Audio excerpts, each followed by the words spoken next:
Opa, Fala, como é que foi todo pessoal. mundo? Estão me vendo aí? Beleza? Tranquilo. Beleza. Então acho que agora podemos já dar início, né? Todo mundo conectou, Podemos. tudo direitinho. Show Vamos de lá. bola. Vamos lá, então. Vamos lá. Vou dar início aqui da minha parte. Ô, Pedro, obrigado aí, primeiramente, por nos atender e fazer essa live, né? A gente tentou marcar aí algumas semanas atrás e finalmente conseguimos aí um horáriozinho na agenda para a gente poder trocar essa ideia. Boa. E E na verdade, eu que peço desculpas pela agenda difícil das últimas não, semanas aí. não, que é isso. A gente Imagino, entende, a até gente imagino o entende. motivo que foi bem corrido por aí, viu? A gente vai comentar um pouquinho sobre isso. Boa. E, enfim, só para também dar uma ideia para o pessoal que está acompanhando e que depois vai ver essa live, que vai ficar gravada também no YouTube, nós somos um escritório de investimentos, né, de investimentos da XP, vinculado à XP, chamado Premium Alliance, baseado em Santos. Já estamos lá desde 2007, aproximadamente. E esse Instagram aqui, o Aprende em Vista, é o nosso braço educacional, né? Onde a gente tem procurado trazer alguns gestores, algum conteúdo aí diferenciado para trazer o nosso cliente, nosso investidor mais próximo aí das pessoas, dos fundos que eles investem, enfim, ter um contato mais próximo aí dos investimentos que eles estão fazendo. Então, é bem legal trocar essa ideia com vocês. Então, nós três somos sócios lá do escritório. O meu nome é Lucas. Eu vou passar a palavra aí para os meus colegas também se apresentarem e depois você apresenta um pouquinho da casa e a gente começa a conversar. Beleza? Beleza. Eu sou o Santana. Teve um rapaz aqui, o João, falou que o áudio está duplicado. Aqui para mim está saindo tranquilo. Se alguém tiver com um áudio muito alto aí ou escutando em outro lugar, não sei. Mas enfim, continuando aqui. Eu sou o Santana, sou sócio do Lucas aqui, do Danilo. Um prazer conversar com vocês.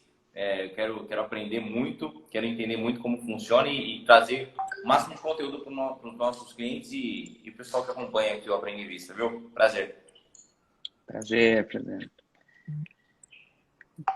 Beleza. Agradecer também aí a disponibilidade, né, do pessoal do fundo e vamos embora.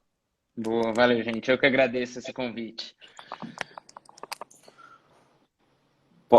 Eu só vou começar aqui, eu vou começar fazendo uma pergunta, mais como um overview de como funciona um fundo do molde que vocês funcionam aí na Giant. Tá, Porque fechou. muitos clientes têm uma certa dúvida de como funciona, qual é o racional por trás, se é realmente... Como funciona em geral, né? Fechado. Cara, eu acho que antes de falar dos fundos especificamente, deixa eu só até me apresentar. Eu acabei não me apresentando pro pessoal, né? Pessoal, eu sou o Pedro Simonetti, eu sou sócio responsável por toda a parte de relacionamento com investidores na Giant. As coisas estão um pouco corridas aqui, depois eu vou falar porque se eu tiver pulando coisa aqui, vocês vão me avisando. Sem problema. Estou vivendo na base da cafeína aqui.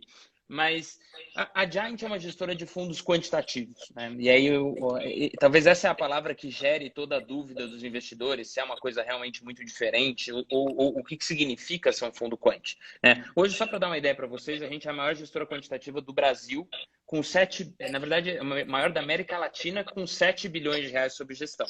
Eu gosto de dar esse número porque dá para ter uma noção que não tem muita coisa na América Latina ainda. Apesar de 7 bi ser um tamanho razoável, para ser a maior da América Latina, com certeza, isso quer dizer que não tem outras gestoras seguindo essa mesma filosofia aqui. Em contraposição, se você for olhar no mercado lá de fora, no mercado americano principalmente, você vai ver que dos 10 maiores hedge funds do mundo, 8 deles são puramente quantitativos. Os outros 2, para padrões brasileiros, eles seriam quantitativos também. Eles envolvem muita tecnologia. Mas, então, é um negócio que já começou há muitos anos lá fora, né? É um negócio que já domina o mercado lá fora há muito tempo. Aqui no Brasil é um negócio relativamente mais novo. Vou colocar entre aspas isso, porque não é bem novo. A Giant em si já tem quase 10 anos de história. Então, a gente já vem fazendo isso há bastante tempo, só que começou a entrar no vocabulário dos investidores mais recentemente.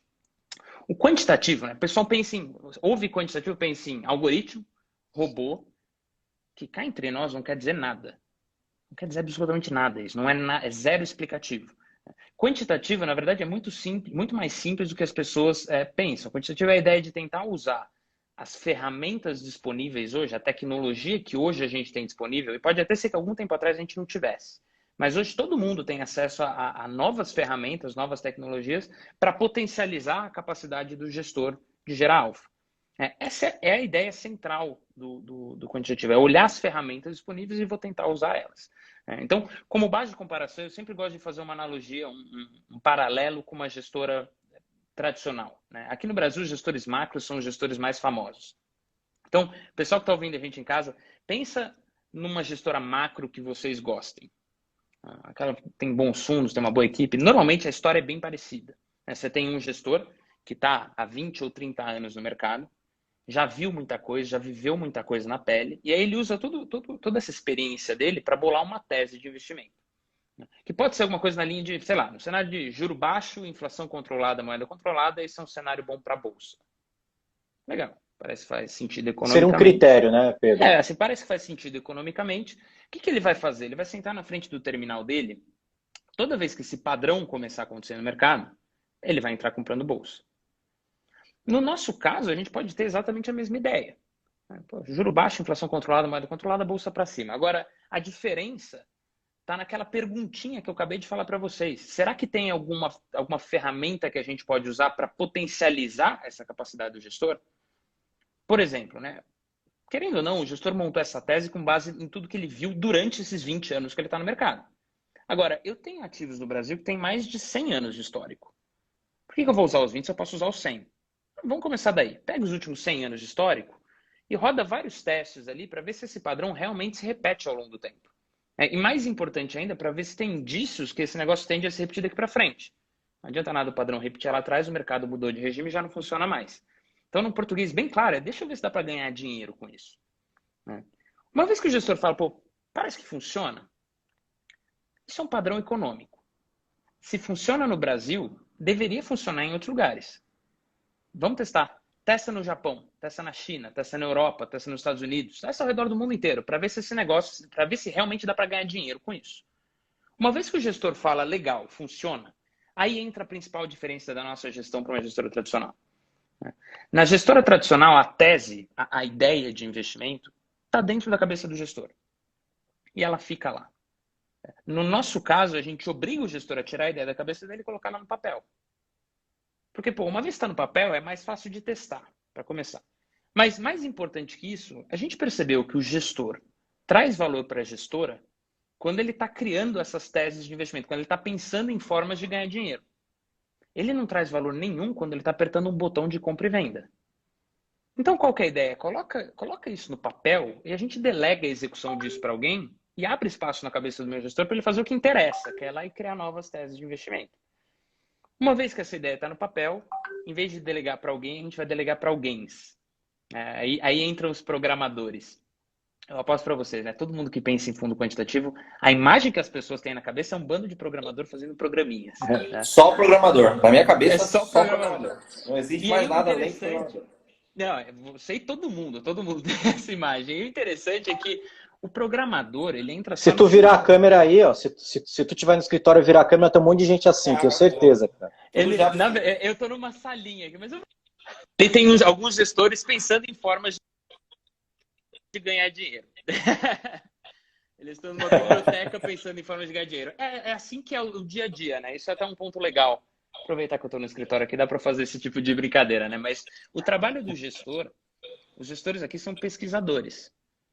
Eles estão o tempo inteiro estudando, discutindo novas ideias de coisas que talvez dê para a gente explorar no mercado. Eles não estão operando de fato. Porque eles pegaram a ideia, colocaram no papel, a gente delega essa ideia na mão dos programadores, que são a parte final do processo. E o trabalho do programador é um só, é transformar a equação matemática que o gestor encontrou, porque no final é isso, é uma equação que explica o mercado. Sim. Eles vão transformar aquela equação matemática em um programa de computador, que vai atuar como se fosse um radar. Ele vai ficar olhando para o mercado. Toda vez que aquele padrão começar a acontecer, a gente entra executando automaticamente. Não só no Brasil, mas ao redor do mundo inteiro. Então, legal. Esse é o nosso processo de investimento. No final do dia, não é tão diferente de outras gestoras. A base do processo é a mesma. Então, o que a gente tem talvez seja algumas camadas a mais. Mas a ideia ainda, a intuição por trás é exatamente igual. Faz sentido? Basicamente, desculpa interromper, é uma dúvida que surgiu. Basicamente, a função dos programadores seria traduzir o pensamento do gestor, a tese do gestor, em um programa para rodar Um automaticamente. código. Exatamente. E aí, na verdade, aí eu tenho que dar um passo além, né? Porque talvez uma das grandes... O grande trabalho dos programadores não é só executar as ideias dos gestores, mas executar com eficiência. Sim. Você pega um fundo, por exemplo, como o Zaratustra, é o nosso fundo mais antigo, é um dos fundos mais famosos, é um fundo que emite de 20 a 30 mil ordens por dia. Se você decidir executar 20 a 30 mil ordens por dia sem nenhuma inteligência por trás, você vai acabar gastando todo o lucro, todo o alfa que o fundo geraria, você vai acabar torrando tudo em custo de transação, em corretagem, em emolumento, o impacto que a gente tem no preço quando a gente entra numa ordem. Então, o principal trabalho da parte de tecnologia, essa parte de execução eletrônica, é executar essas ordens minimizando o máximo impacto que a gente tem nos preços no mercado. Então, aí começa a ficar um pouquinho mais não é assim... Mais técnico, né? Aí o negócio começa a ficar um pouco mais técnico, assim, eu não quero correr o risco de simplificar demais o trabalho deles, né? Você fazer essa parte de otimização é um negócio complexo. Sim, imagino. Show. Ô Pedro, deixa eu aproveitar e fazer uma pergunta. Eu entendi como é que é o funcionamento, define a estratégia, né? Tem os gestores, os programadores que vão tentar transformar isso no algoritmo e colocar isso aí para rodar. Mas, e quando acontece um evento? Você deve ter recebido, acho, essa pergunta, né? Mas acho que ela é importante. E nunca aconteceu, ou é extremamente raro, né? O cisne negro, que nem foi na pandemia aí em março, abril do ano passado, que realmente todas as bolsas, né? Nenhuma se salvou, caindo aí mais de 50% aí em algumas semanas. Como é que funciona isso? Vai ter a interferência do gestor no algoritmo? Vocês param, deixa rodando porque isso aí foi testado? Como é que é nesses casos extremos? Ou como foi a atuação nesse caso, né, que eu estou dando como exemplo? Beleza, eu vou dar uma resposta mais genérica primeiro, de o que a gente faz, depois eu falo exatamente o que aconteceu no coronavírus. Mas a primeira coisa que eu gostaria de falar é interessante, né? Todo mundo, essa pergunta do cisne negro, ela é bem comum, só que a gente tem um entendimento um pouco diferente do que é um cisne negro de fato. Por exemplo, o coronavírus foi um cisne negro, foi uma pandemia que parou todas as economias ao redor do mundo inteiro. Todas as bolsas caíram muito. Bom, na história recente da economia, a gente não tem nada nem parecido com isso. Sim. Mas, o jeito que a gente enxerga as coisas, né, é muito mais importante do que foi uma pandemia que causou aquilo. A gente enxerga aquilo como um momento de crise. O que trigou essa crise, pouco importa. Se foi uma guerra que saiu, ou foi uma lei que acabou com o mercado, ou foi uma bolha em algum setor, mas o que importa é que alguma coisa aconteceu e gerou uma crise. E no momento de crise, a gente tem vários exemplos na história. Então, na verdade, não é algo tão sem precedentes. É muito difícil você encontrar uma coisa que realmente seja sem precedentes, principalmente quando você está olhando tanto tempo de histórico em países ao redor do mundo inteiro. Os nossos fundos ambos os fundos são globais. A gente opera em mais de 30 países em todos eles. Quando você pega dados de 100 anos, de 30 países, você vai achar coisas... É muito difícil você ter algum evento que não tenha algum paralelo em algum lugar que aconteceu ao longo da história. No caso do Corona, esse foi um dos grandes exemplos que a gente sentou e ficou assistindo a nossa estratégia atuar. Porque, vou dar até o exemplo do Zara, né? O Zara, uma forma simples de entender o fundo é pensar num grande radar. É um radar que está monitorando mercados ao redor do mundo inteiro, bolsa, juros, câmbio e commodities, e ele está buscando indícios de que determinado mercado, em algum lugar do mundo, os preços desse mercado vão disparar para algum lado, tanto para cima quanto para baixo. Quando isso acontece, o fundo é muito rápido para montar uma posição, surfa essa movimentação e depois ele sai. Deixa eu só entender uma coisa, Pedro, só te cortando. A partir de que premissa que acontece isso? A partir de que você falou que pode ser para cima. Qual premissa? Que pode ser para cima ou para baixo? Ele entende o movimento, mas a partir... Ele monitora... Então, aí entra um dos pontos. A gente monitora muitos indicadores. Uma das vantagens de você você sistematizar o processo de investimento é que você consegue usar o seu poder computacional para processar um volume de informação que uma pessoa de cabeça não tem a menor condição de fazer. Essa, na verdade, mais importante até do que a velocidade. Esse volume de informação talvez seja uma das nossas maiores vantagens competitivas. E quanto mais informação, melhor, né? Quanto mais informação, melhor. Pensa o seguinte, a gente enxerga, eu ia falar exatamente isso. A gente enxerga o mercado financeiro quase como se fosse um quebra-cabeça. Cada pecinha do quebra-cabeça é um indicador que você está olhando. O trabalho do gestor é pegar essas peças, combinar elas para ter uma visão do cenário, do que é mais provável que vai acontecer. Sim. Em tese, assim, você tem infinitos dados hoje. Hoje, virtualmente, você tem infinitas informações que você pode colher para tentar tomar uma decisão. Em tese, quanto mais dados você conseguir cruzar, quanto mais peças você conseguir combinar, melhor a sua visão, certo? Sim. Então, é isso que a gente está tentando fazer dentro dos fundos. E no caso do Zara, o interessante foi o seguinte, a gente foi muito bem durante a crise. Por quê? Porque, vou dar um contexto aqui, né? Antes da crise do coronavírus, a gente vinha num mega bull market, né? Um dos maiores bull markets da história recente da economia. E o fundo, como um radar de fortes movimentações, vinha surfando isso muito, né? A gente estava posicionado em equities ao redor do mundo inteiro, estava com uma posição super pró-mercado. O coronavírus veio e derrubou todos os equities. Só que no começo, o coronavírus aconteceu no carnaval, né? E o mercado está fechado aqui no Brasil. Mas na segunda-feira de carnaval, a gente opera lá fora, o fundo começou a liquidar todas as posições em equities e começou a entrar numa posição comprada em dólar contra outras moedas, principalmente dólar contra real. Então, efetivamente, a gente virou a mão já no primeiro dia de crise, né? No primeiro dia que o coronavírus começou a causar um impacto forte no mercado. Aí dá para ver bem no gráfico do fundo. O fundo sofreu um pouquinho no começo, que foi o tempo que ele demorou para zerar todas as posições. De repente ele começou a ganhar dinheiro e a gente se saiu super bem durante a crise. Então, você me perguntou se a gente interferiu no modelo. Não. A gente deixa, uma vez que o modelo está rodando dentro do fundo, aquela estratégia para ela estar dentro do fundo, isso quer dizer que ela foi muito testada antes, em todos os cenários possíveis. Cenários muito bons e cenários muito ruins. Sim. O dedo do gestor, se o gestor for interferir, eu não consigo testar. Então, na nossa cabeça... Aí seria feeling, né? Mas no momento ali, durante a crise ali, quando o negócio estava pegando fogo ali, como é que é esse contato aí entre vocês? Tem uma reunião de crise aí para ver o que realmente... Porque foi um negócio muito pesado, né? Vamos fazer alguma coisa, vamos modificar, vamos deixar rolar, ou isso é bem claro na estratégia de vocês, é bem tranquilo, falou, não, tá tudo bem delineado aqui, vamos deixar rolar, porque o negócio no final das contas vai dar certo. Por que eu estou perguntando isso? Sabe por quê? Lá no livro do Jim Simons, né, O Homem que Decifrou o Mercado, tem uma passagem que é muito interessante, né? Ele, que foi o precursor e idealizador aí dos fundos quânticos, né? Ele mesmo, na pré-crise, foi em 2007, né, que o mercado estava desabando, ele achou por bem interferir, fazer algumas mudanças, e os puristas, né, parece que tem um conflito aí entre os programadores e os matemáticos, falando, não, vamos deixar rolar, porque o modelo tá perfeito. A gente fez para isso. E aí ele interfere e fala, não, eu achei por bem interferir. E aí os matemáticos, os programadores falam, se você não tivesse interferido, a gente teria ganho muito mais dinheiro, porque depois o fundo se recupera, né? Cara, essa pergunta é muito legal. Eu vou ter que dividir aqui a interferência em dois tipos de interferência completamente diferentes. A primeira delas o modelo está comprando dólar e eu acho que deveria vender.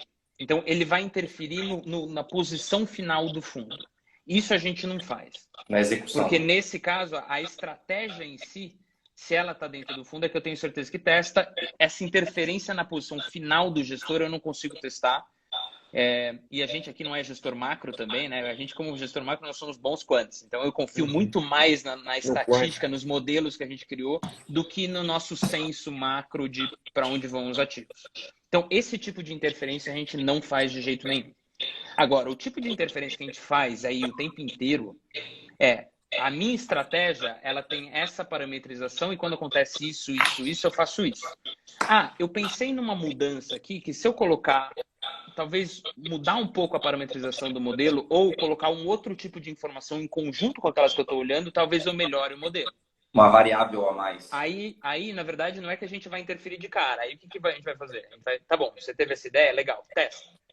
Vamos ver se funciona. Todos os gestores vão se juntar e eles vão tentar... Normalmente o que a gente faz você tem um time de gestores que cria uma tese E aí a gente entrega essa tese na mão de um outro time de gestores, que vão ser remunerados para derrubar a tese dos caras. Um gestor nunca testa a própria tese. Eu nunca vi um pai falando que o próprio filho é feio. Então, o gestor que cria, ele vai ser remunerado para colocar uma boa ideia no fundo, o gestor que testa vai ser remunerado para derrubar aquela ideia. Caso eles não consigam, caso o consenso seja, né, de fato essa mudança agrega para o fundo, a gente está saindo com um modelo melhor, aí a gente vai mudar a estratégia. A gente vai fazer essa alteração. Então, esse tipo de interferência na estratégia em si, a gente faz o tempo inteiro. Na verdade, esse é o trabalho dos gestores. É criar novas ideias o tempo inteiro e melhorando aquilo que a gente já tem rodando aí no fundo. Agora, uma interferência na posição final, aí não. Ah, legal. O que eu vejo acontecendo, estava acompanhando até uma série de outro fundo que está acontecendo no YouTube, e aí eles estão usando muito os dados quantitativos na decisão da tomada de decisão do gestor. Só que não necessariamente é os dados que tomam a decisão. Os dados eles mostram o que acontece e o gestor toma a decisão com os dados. É uma junção, né? Na verdade, todo gestor, seja ele quant ou não, todo gestor vai tomar uma decisão em cima de dados. E tem muita gente que fala, mas vocês estão olhando o passado para tentar prever o futuro. Não existem dados futuros. O que existem são dados passados, que você cria uma tese em cima deles, adiciona um pouco de incerteza e chega numa previsão que tem incerteza. Mas todo gestor utiliza os dados para tentar embasar uma tese. O que diferencia os tipos de gestão é como você processa esses dados, né? O que você faz com eles? Como que você transforma o dado puro em uma estratégia, em uma sequência no nosso caso, você pensa em um algoritmo que ele é uma sequência de Cs. Se acontecer, você faz isso, se acontecer, você faz isso, se acontecer, você faz isso. O pessoal costuma focar muito na execução, mas o valor do negócio está no se acontecer o quê? Aí você faz o quê? Isso é o valor da nossa gestão e quem cria isso são os nossos gestores. A gente, como qualquer outra empresa de gestão, a gente é uma empresa de capital humano. O algoritmo é só uma ferramenta, mas o valor do negócio está nas ideias que as pessoas estão tendo de formas de ganhar dinheiro no mercado. Legal. E você acha que o caminho, então, do mercado vai ser ter uma pegada quanti, assim, vai ser imprescindível, né? Parece que não tem como evitar, né? Eu até estava vendo o Braga, né, dando uma entrevista, falando que a Encore já tem essa pegada, né? Ele tem ali um departamento... Esse que eu estava falando, não queria citar o Braga, porque às vezes... mas ele falou numa live aí, isso aí ele abriu, isso aí não tem segredo. E tá ali também, e acho que isso vai ser comum para todas pelo menos as grandes gestoras que têm condições, que deve ser um investimento caro, imagino, né, em infraestrutura, computadores, enfim, para ter uma velocidade de resposta também, senão não adianta, né? Cara, a gente enxerga assim, se você pegar, obviamente eu vou simplificar muito tudo que a gente enxerga, mas a gente enxerga que o mercado financeiro teve duas grandes mudanças que estão acontecendo e elas estão se intensificando conforme o tempo passa. A primeira delas é o volume de informação disponível para você tomar uma decisão. Esse volume de informação, ele explodiu nos últimos anos. Quer um exemplo? A gente não precisa ir longe. Pensa no próprio caso do coronavírus. Pensa a quantidade de informação que você recebe todos os dias com relação ao coronavírus. Você liga a TV, coronavírus. Você abre o jornal, coronavírus. Você abre o seu WhatsApp, você recebeu um áudio de um médico falando um negócio e 15 minutos depois você recebeu um áudio de um outro médico falando um negócio completamente diferente. Aí você via que os dados de contágio no Brasil estavam subindo, mas ao mesmo tempo você estava recebendo foto do pessoal fechando o hospital de campanha em vários lugares. A impressão que dava que o vírus tinha sumido em alguns lugares. E aí, você está sendo bombardeado de tanta informação que é praticamente impossível de digerir tudo isso de cabeça e formar um cenário do que realmente está acontecendo no caso do coronavírus aqui no Brasil. Eu não sei se vocês têm essa mesma sensação que eu, mas a minha sensação é que quanto mais eu leio sobre o assunto, mais perdido eu fico. E olha que eu estou falando de um caso, uma coisa específica, um assunto específico. Imagina quando você está falando da economia mundial. É um volume de informação sobre-humano. Você precisa de algum tipo de ferramenta para te ajudar a digerir essa informação. Então, essa é a primeira grande mudança no mercado financeiro. A segunda é a velocidade com que as coisas estão acontecendo. Se você pegar 2008, né, a crise de 2008, os mercados, desde a distância até quando a crise começou, né, do pico até o fundo do poço, até o máximo que os ativos, o preço dos ativos caiu, isso demorou alguns meses, né, para a gente chegar do pico até o fundo do poço. Dessa vez, no coronavírus, foram 5 dias. Hoje, só para vocês terem uma ideia, né, hoje a unidade de medida de velocidade para emissão de ordens é milissegundos. Hoje a gente tem capacidade aqui na Giant de processar uma informação nova, tomar uma decisão de investimento, emitir uma ordem e executar em 13 milissegundos. Com base de comparação, isso aqui, um estralo de dedo, é 500 milissegundos. Então, é uma velocidade já completamente fora da capacidade do ser humano. Então, qual que é a reação lógica a isso, né? Vamos começar a usar tecnologia. Vamos começar a virar cada vez mais quant. Que é isso que é o quantitativo. Deixa eu usar as ferramentas que me ajudam a competir, a ser competitivo nesse mercado. E aí você mencionou um ponto legal, né? Eu já vi o Braga falando isso. Tem várias novas... No ano passado, se não me engano, nasceram 90 novas gestoras aqui no Brasil. E aí, eu aproveitei o comecinho do ano, que eu estava olhando o site de todas elas, né? Conhecendo quem são as outras gestoras e tal. E tem um ponto interessante. Eu devo ter entrado no site de umas 60. Das 60, devia ter umas 50 que tinham na descrição da gestora a palavra tecnologia. Você começa a ver que o mercado percebendo, assim, o mercado financeiro é feito de pessoas muito inteligentes. Todo mundo começou a perceber que você precisa começar a incorporar a tecnologia no processo, senão você vai acabar ficando para trás. Você tá indo para se você ir sem nenhuma tecnologia, você está indo para uma guerra de arco e flecha, só que tem gente de tanque de guerra. Não dá para competir. Então, a gente está vendo um movimento muito forte das gestoras começar a incorporar mais tecnologia. Lá nos Estados Unidos já virou o normal, já virou todo mundo quantitativo, maior ou menor grau. Aqui no Brasil está andando a passos largos. E aí você perguntou se eu acho que todo mundo vai ser quant um dia. Na verdade, eu acho que eu tenho uma outra teoria, né? A teoria, se você para pensar, se você comprou o primeiro smartphone, 10 anos atrás lançaram o primeiro iPhone. Se você comprou esse primeiro iPhone, eu tenho certeza que você chegou para os seus amigos e falou, cara, eu comprei aqui um smartphone. É um celular? Não, não é um celular. É um smartphone. Ele manda e-mail e tem aplicativo. Hoje, se você fala que você tem um celular, eu assumo que é um smartphone. Não tem mais gente usando o Nokia cobrinha. A tecnologia se popularizou a ponto que a palavra caiu em desuso. E é uma coisa que a gente viu acontecer lá nos Estados Unidos, é o que a gente acha que vai acontecer aqui também. As pessoas vão parar de falar fundo quantitativo. A gente vai virar fundo. Por quê? Porque todo mundo está usando tecnologia, quem não está usando tecnologia vai acabar ficando para trás em algum momento. Um paralelo muito bom é a mesma coisa quando falam de marketing digital e marketing. Né? Atualmente, marketing é marketing digital. Exato. Para tudo, cara. Fintech.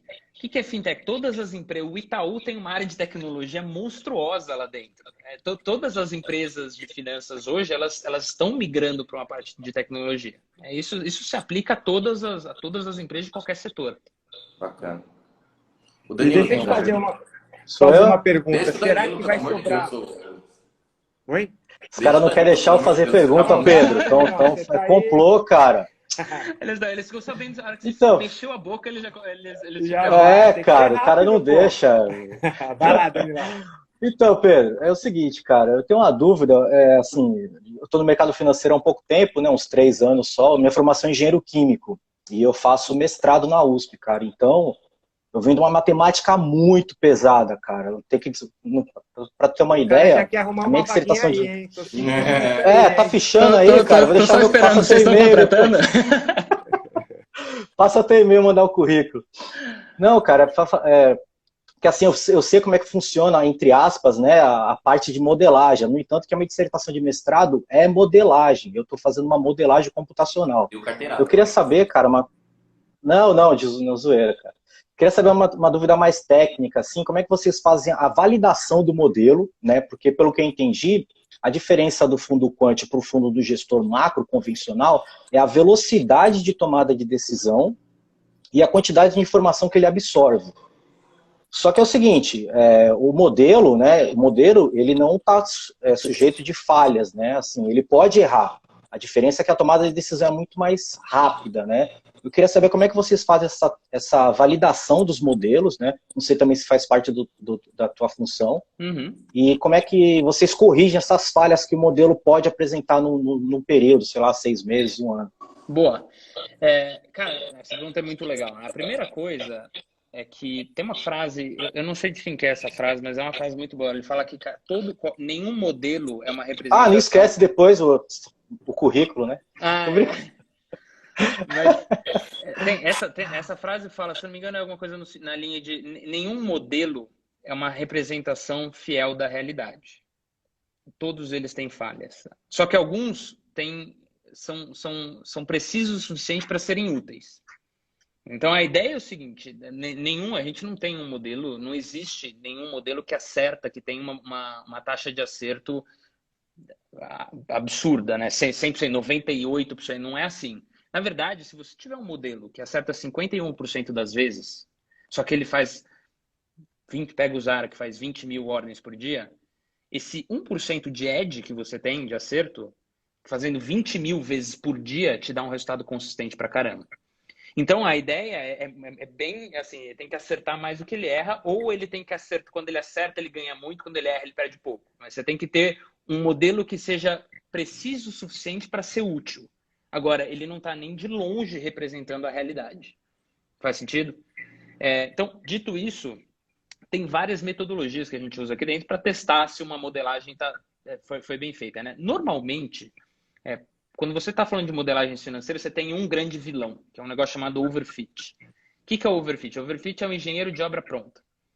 Você pega, por exemplo, eu pego aqui no último ano e crio uma estratégia que seguiria perfeitamente a bolsa no último ano e eu ia ganhar dinheiro, ele ia acertar tudo, ia ganhar muito dinheiro. Só que se eu pegar esse mesmo modelo que eu fiz para o ano passado, tendo todos os dados, e tentar replicar ele para frente, ele não vai servir para nada.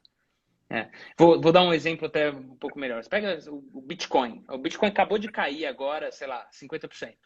Se eu criar um modelo em cima, falando assim, tá, eu vou testar nos últimos 5 meses o Bitcoin para tentar ver o que eu faria. Aí eu vou chegar na conclusão que a minha estratégia ótima era ficar vendido. Às vezes eu posso chegar na conclusão que era ficar vendido, só que essa estratégia daqui para frente tem alguma relevância? Não, porque eu testei numa base completamente enviesada. Esse overfit é o principal vilão de qualquer modelagem, principalmente modelagem financeira. E aí o que a gente faz, você tem várias metodologias, né? Só para dizer uma das formas de você combater o overfit é o seguinte: você treina o seu modelo em uma base de dados. Sei lá, eu tenho uma janela de 10 anos que eu estou testando esse modelo. Eu uso os primeiros 5 anos para calibrar ele, depois uso os próximos 5 para ver como que ele funcionaria. Aí eu mudo a minha quebra. Eu vou calibrar nos primeiros 2 e testo os outros 8. Se o modelo é bom, a diferença, obviamente, um vai um pouquinho melhor, o outro vai um pouco pior, mas essa diferença entre a performance do modelo, dependendo da base que eu usei para calibrar, ela deveria ser pequena. Se a diferença começa a ficar brutal, quer dizer que você tem um bom indício aí que você overfitou esse modelo. Isso é para dizer uma das formas que tem um monte de formas estatísticas de você tentar evitar esse tipo de problema. Tá? E aí, uma outra delas é muito mais óbvia, né? Eu entrei numa coisa mais técnica agora, mas uma coisa muito mais óbvia é não deixar a pessoa que cria a estratégia testar ela. Remunerar um time que vai tentar de todas as formas achar algum tipo de problema ali. A estratégia só vai ser implementada caso 3 caras muito crânios não consigam achar nada. Né? Esse atrito na nossa linha, nosso processo de investimento, você pode imaginar que a gente descarta 90% de todas as ideias que a gente tem. Né? Mas os 10% que passam, eu tenho um bom grau de certeza que aquilo funciona. Bacana. Faz sentido? Ô Pedro, você falou aí dos crânios aí que ficam testando, né? É curioso aí, eu queria saber como é que é o perfil aí das pessoas que vocês contratam, né? Eu vi ali que tem vários medalhistas em Olimpíadas de Matemática, etc. Conta um pouquinho aí, quem quiser trabalhar aí na Giant, qual que é o background aí que tem que ter, qual que é o currículo, tem que ser matemático, tem que ser, enfim, engenheiro. Tem que ser nerd ou não. Enfim, engenheiro de química. Pode ser engenheiro assim, químico, olha lá. obviamente, Engenheiro químico eu não sei, hein?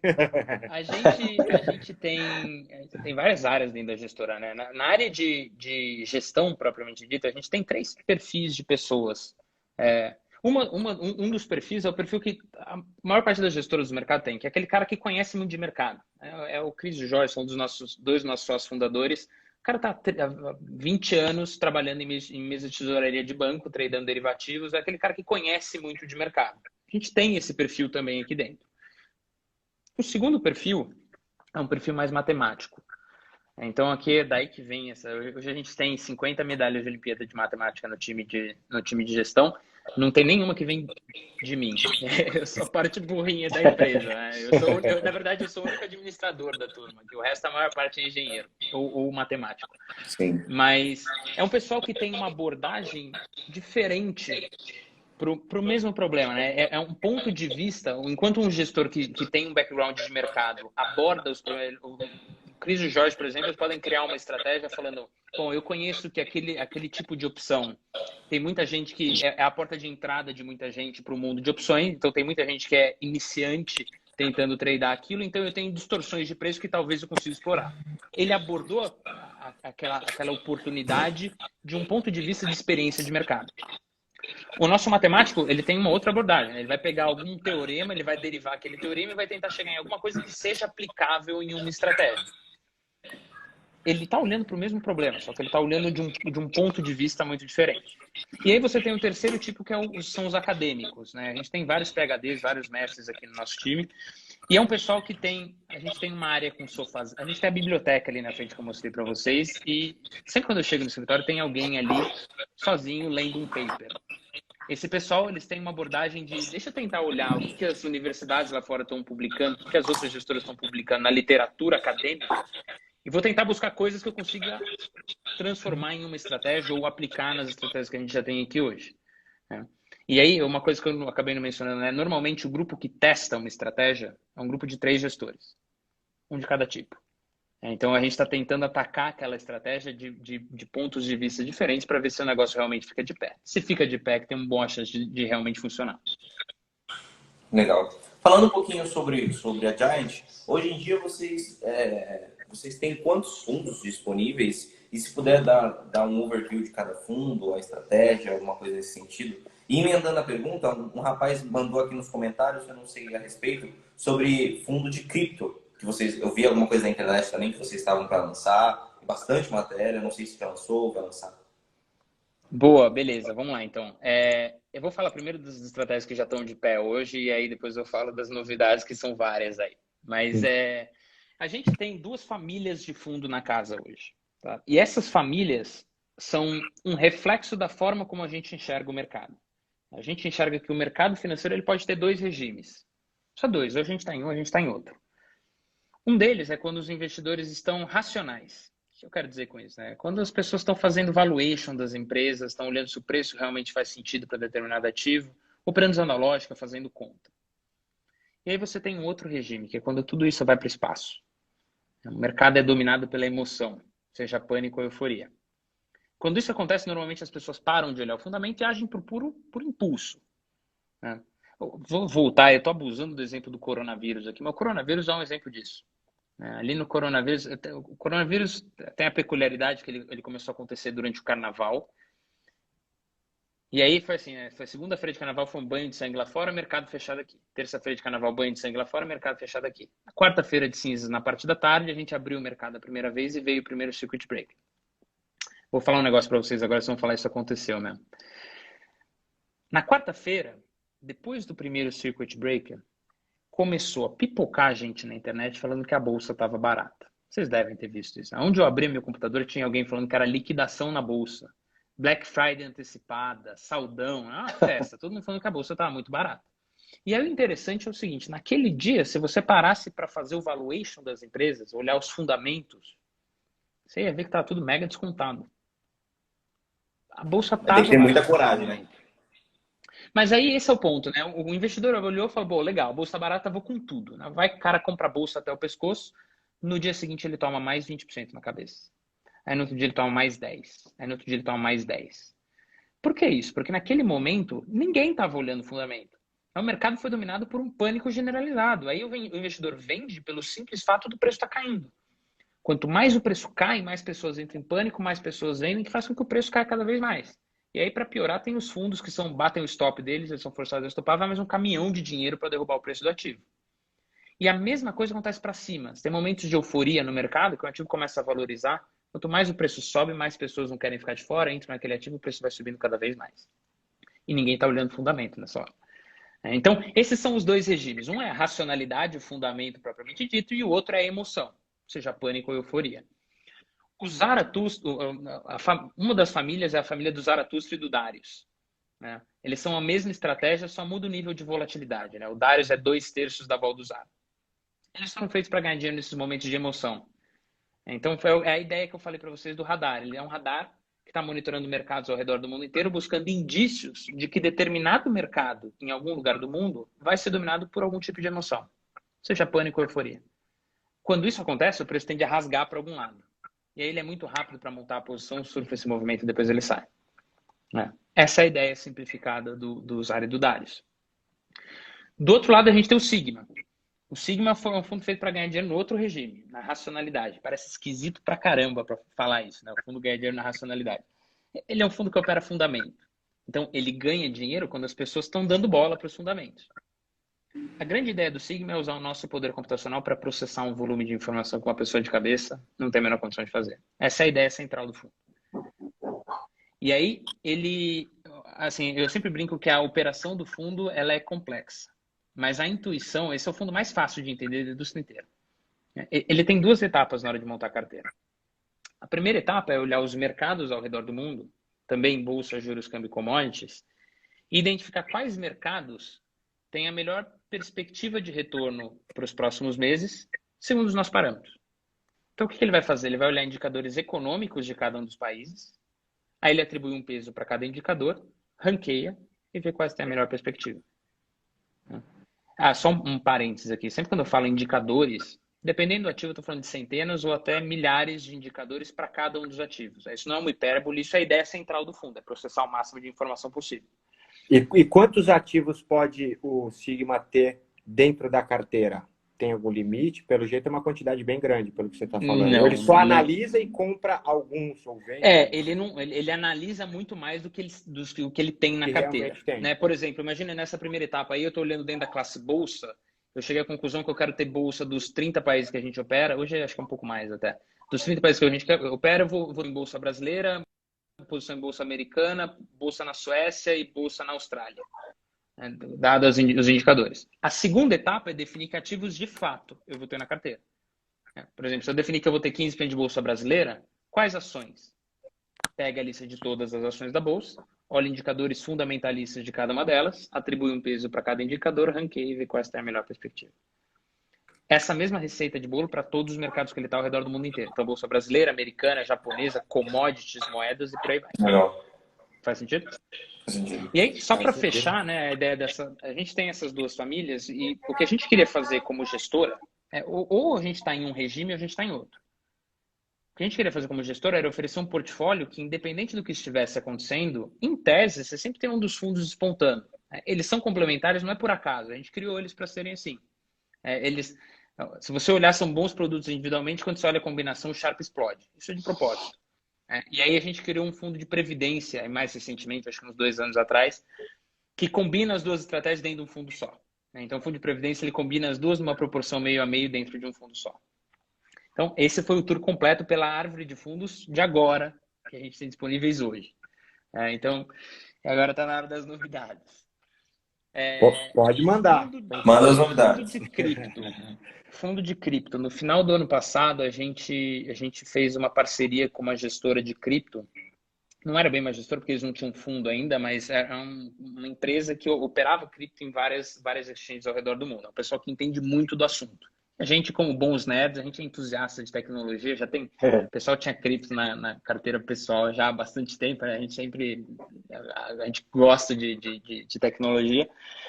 A gente tinha vontade de montar um fundo, a gente incorporou esse pessoal no ano passado. Esse fundo deve sair daqui a 1 ou 2 semanas. Vai ser bem rápido. Então, esse fundo, só para vocês saberem, ele é um Ele é um fundo que vai operar Bitcoin e Ethereum, então só as duas principais moedas. E ele vai funcionar exatamente como um long biased. Ele tem uma base da carteira sempre comprado, 40% do fundo comprado, e ele pode mudar, ele tem alguns modelos, até modelos parecidos com os modelos que a gente tem no Zara, que vão aumentar a exposição dele ou diminuir. Então ele pode chegar até 120% comprado ou no mínimo 40% comprado. Então ele dimensiona essa exposição. A ideia é que tem gente que gosta de cripto, porque cripto pode subir 100% em 2 semanas. É verdade. E tem gente que odeia cripto, porque cripto pode cair 80% em 2 semanas. Então, esse fundo é um fundo feito para tentar atender os dois mundos. Quando o negócio está subindo, os modelos de tendência tendem a pegar bem, ele capta esses movimentos de alta, só que quando o negócio derrete, ele consegue reduzir bem a exposição e ele defende boa parte da carteira. Então, é quase como um cripto para iniciantes. Assim, ele é o cripto, mas ele tem uma inteligência aí para dar um pouco menos de dor de barriga. Então, para um fundo quant aí, com essa volatilidade que ele tem, parece ser bem interessante, né? Para trabalhar com esses movimentos mais amplos aí que o Bitcoin faz, o Ethereum, enfim. Parece se encaixar bem com uma estratégia quant, né? Porque você fica ali dependendo de fazer alocações de Bitcoin, vendo qual que é a tendência, realmente qualquer notícia acaba abalando o preço, né? Sai uma regulamentação aqui, proíbem algo ali, pega um cara que recupera um Bitcoin do cara que, né, fraudou, enfim, sempre está movimentando, né? Na verdade, esse é um fundo que a gente queria colocar assim, ele tem uma exposição, ele pode chegar até 120% em Bitcoin, então a vol dele vai ser bem alta. É um fundo para você ter... Quem gosta, quem quer começar a entender um pouco mais dessa categoria, que é muita, assim, querendo ou não, é uma classe de ativos extremamente descorrelacionada, tem valor de proteção de patrimônio, então é um ativo de diversificação de carteira muito interessante. O problema é que você ir direto comprar isso, se você for numa corretora, você tem vários problemas. Um problema de custódia, etc. Se você for na maior parte dos produtos disponíveis na indústria hoje, são produtos passivos. Ele está comprado 100% ali, né? E fica. Uma ETF nesse caso. A gente vai ser... Na verdade, esse nosso fundo é o primeiro fundo no Brasil. Vou ser sincero, eu nunca vi em nenhum outro lugar do mundo ainda. Eu imagino que deve ter. Ativo, então, eu não tenho coragem de falar que é o primeiro do mundo. Do Brasil, eu tenho certeza que é o primeiro fundo com benchmark em Bitcoin. Então, é um fundo que vai tentar gerar alfa em cima do próprio Bitcoin, não é o CDI. Ele vai cobrar uma taxa de performance, só que em cima do que a gente conseguir gerar. E a custódia desses Bitcoins e Ethereum, ela vai ficar onde? Vai ficar lá fora? Vai ficar aqui? Como que é a parte de segurança, né? Boa, a gente vai operar futuros. A gente não vai entrar nesse primeiro fundo que a gente vai lançar. Lá de fora? Na Bolsa de Chicago. Aí ele entra como um futuro qualquer. Né? Ele não tem a parte da custódia da moeda. Esse primeiro fundo que a gente vai lançar, tá? A gente provavelmente vai lançar um outro fundo que tenha moeda especificamente. O primeiro que a gente vai lançar é só futuro. Show de bola. E vai ser só para investidor profissional? Como é que tem? Vai ter alguma... Ou vai ser aberto para o público em geral? Boa. Esse de futuros, ele precisa ser para profissional. Porque eu tenho que mandar uma parcela muito grande do dinheiro para ficar lá fora. Sim. O que vai operar moedas mesmo, ele é para qualificado. A gente vai conseguir replicar essa mesma estratégia, só que para investidor qualificado. Ele vai ter essa diferença que ele vai ter a custódia das moedas, mas a ideia é que sejam fundos iguais em termos de resultado. Legal. Legal. E a outra novidade é a questão da XP. Como que está sendo para vocês? Como que está a perspectiva? O que a XP pode trazer de positivo para vocês? Boa. Cara, a gente está, na verdade, bem animado. Essa parceria que a notícia saiu na semana passada, né? A XP comprou uma parcela minoritária, uma participação minoritária na Giant. E aí, alguns pontos importantes, né? A gente mantém a nossa independência. A XP não tem gerência no dia a dia da gestora. A gente mantém independência na gestão dos fundos e na governança do business como um todo. A ideia é que a XP não interfira no nosso dia a dia. E o mais legal é que a XP entra com além de ser um parceiro com muito peso, muito alcance, uma envergadura enorme, né? Ela vai entrar com um aporte também bastante significativo para a empresa. Então, a gente vai pegar esse aporte, a gente vai conseguir acelerar vários dos projetos que a gente já tinha. A gente vai, basicamente assim, a mesma Giant, só que com turbo agora. porque a gente consegue acelerar primeiro a contratação de pessoas. Pô, a gente no ano passado a gente dobrou o número de pessoas na equipe, né? E agora a gente vai começar a contratar, a gente vai abrir um centro de pesquisa lá fora para conseguir atrair talentos internacionais. Querendo ou não, tem muito mais pessoas com formação, assim, tem uma oferta de quants lá fora maior do que aqui no Brasil. Aqui no Brasil a gente está contratando bastante coisa, mas a gente quer trazer alguns caras de gestoras lá de fora. Então a gente vai usar a infra que a XP tem lá para montar esse nosso centro de pesquisa. Segundo ponto, a infraestrutura de execução. Como eu falei, para um Zara que emite de 20 a 30 mil ordens por dia, você tem que ter uma infraestrutura para isso, né? Receber dados numa latência decente, emitir ordens também numa latência decente. É um negócio caro de fazer. Hoje a gente tem uma infra muito robusta aqui no Brasil, uma infra animal que a gente tem aqui, e a gente tem uma boa infra lá fora, que não é igual a que a gente tem aqui. Com esse aporte da XP, a gente consegue replicar essa infra que a gente tem aqui em várias bolsas ao redor do mundo. A gente ganha eficiência na execução, né? Bases de dados, né? A gente vem usando muitas bases de dados. A gente tem uma área aqui dentro hoje que é dados alternativos, que é a tentativa de buscar informações para as nossas estratégias fora do escopo do mercado financeiro. Então, monitorar redes sociais de pessoas influentes para tentar antever uma movimentação de mercado, monitorar o fluxo de pessoas entrando num site, por exemplo, de uma empresa de e-commerce, para saber se eles estão vendendo ou não antes mesmo deles divulgarem o resultado deles. Então, tem um escopo muito grande, porque a gente já tinha levantado de bases que a gente queria ter acesso. Com esse aporte, a gente consegue ter acesso a todas elas de uma vez, né? Então, vai ser a festa do nosso time de dados aqui. E aí, por fim, tem essa parte de novos produtos, né? Isso vai acelerar a gente lançar esses novos produtos que a gente está planejando aqui. Eu falei do fundo de cripto, tem um fundo de ações que a gente também planeja lançar um pouco depois do fundo de cripto. E tem algumas estratégias que a gente ainda está desenvolvendo, novas, que a gente também pretende colocar no mercado logo, logo. Pô, então, show, assim, cara, resumindo, coisa. a gente você pegou aquela Giant, que é a mesma Giant ainda, só que colocou esteroides anabolizante, agora deu uma turbinada. vai crescer rápido. Pô, não, a gente cara, gosta do parabéns, pessoal da né? XP. A Pô, XP é uma boa, fase bem, vocês vão bem estar bem com eles. interessante, né? Show de bola, né? Uma fase bem interessante, né? Vai dar uma acelerada aí, tem bastante coisa para fazer. É um mercado que está crescendo demais. O próprio mercado financeiro em si está crescendo e dentro do mercado financeiro a estratégia quant, enfim, toda essa parte de tecnologia também tem tudo para crescer ainda mais. A gente está chegando aí no finalzinho. Não sei se alguém tem mais alguma pergunta, mas da minha parte eu estou satisfeito aí. Pô, a gente trocou ideia praticamente sobre tudo aí do mercado, estratégia, como funcionam os fundos quants, criptoativos. Pô, falamos bastante coisa. Não sei se o Danilão, o Gabriel tem alguma pergunta. Não. Quero agradecer demais a sua presença aqui, Pedro, de verdade. Boa sorte nessa nova fase, querendo ou não, uma nova fase, né? Quando esse pessoal da XP é legal, eu tava comentando aqui, o pessoalzinho da XP é bacana. Confia que... Os caras são eu gosto dessa empresa. Eu gosto dessa empresa. Eu me sinto em casa quando fala XP. Tem uns aí que eu não... Mas tudo bem, a gente é de boa. Show de bola. Mas muito obrigado de verdade por toda essa disponibilidade que você deu pra gente. Eu que agradeço, pessoal. Foi um prazer enorme bater esse papo com vocês. Sempre que precisarem, é só me dar um toque que a gente marca. Fechado? Outras virão. Obrigado, Pedro. Beleza. Boa sorte. Obrigado, Pedro. Obrigado. Empreitada aí. Valeu, tchau. Valeu, gente. Valeu. Até mais. Falou, tchau. Valeu, gente. Obrigado. Falou. Você posta aí, Lucas? Vou postar.